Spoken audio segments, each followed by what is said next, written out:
Greetings, greetings, greetings.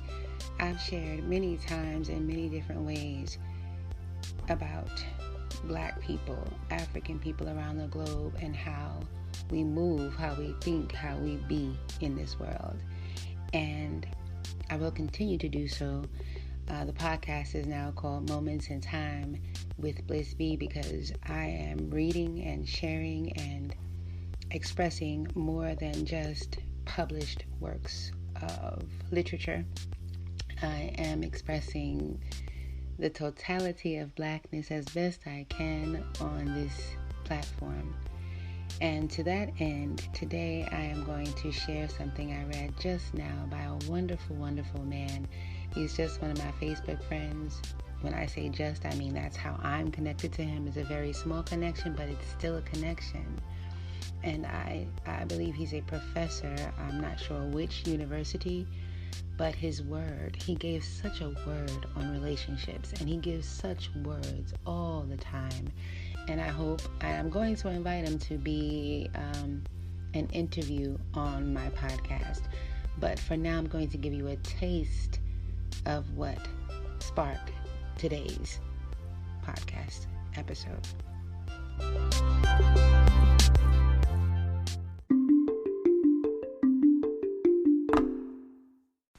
The topic of the post that caught my eye, well, so many of his posts catch my eye because they're just so real.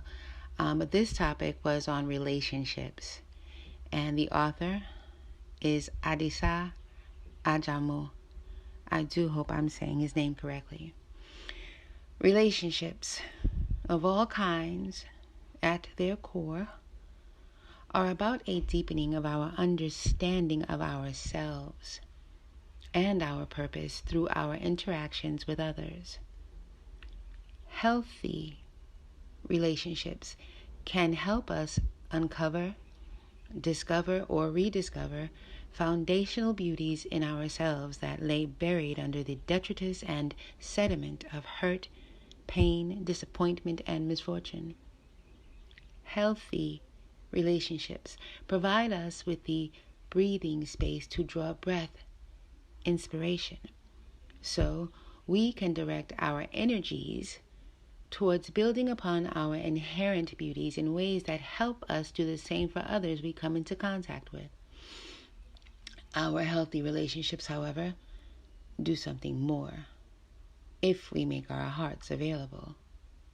They help us see the parts of our spirits that have been deformed and show up as ugliness in our behavior, and help us transform those deformities into a force charged with potent magnetism, capable of pulling to ourselves the generous beauty of connectedness.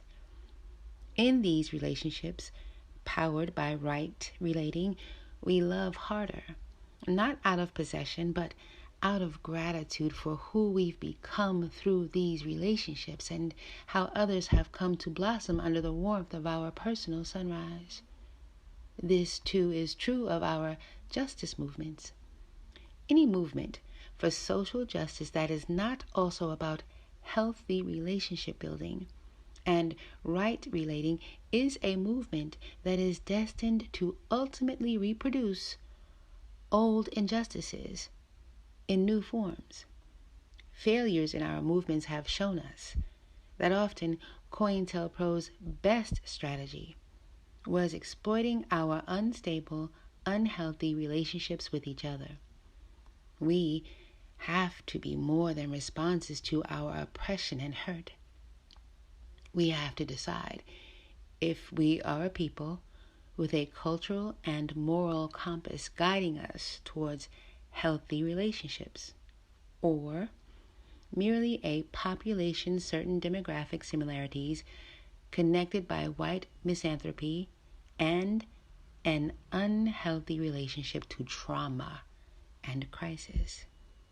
In our relationships, we have to model the world we wish to make come alive by demonstrating the best way we have found to relate to each other, each to all, ourselves to other peoples, all to our surrounding, to paraphrase Ai Kwai Arma.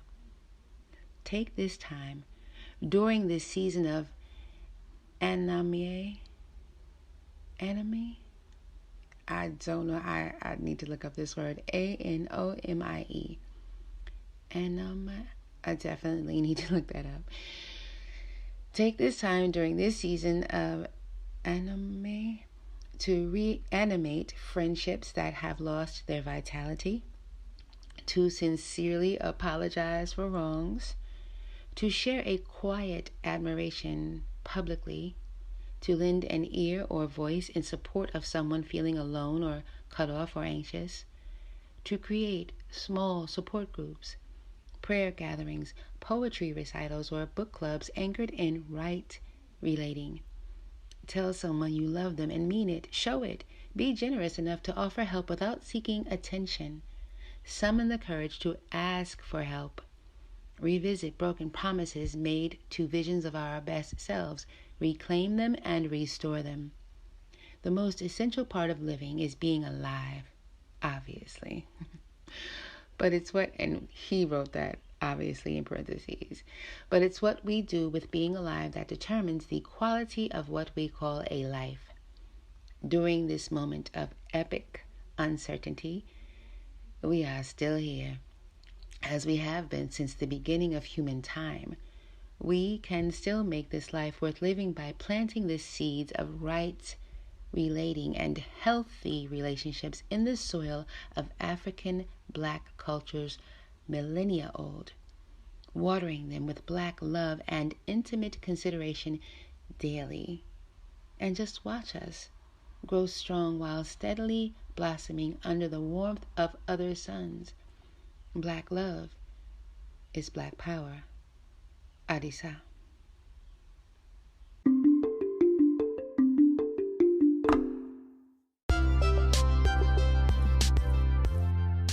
I could not rightfully butcher that word and not fix that butchering. So the word is anomie, ANOMIE, and the definition is lack of the usual social or ethical standards in an individual or group. Wow. So yeah, I did also find out, did a little Googling. He is a PhD in the field of psychology. Very aware,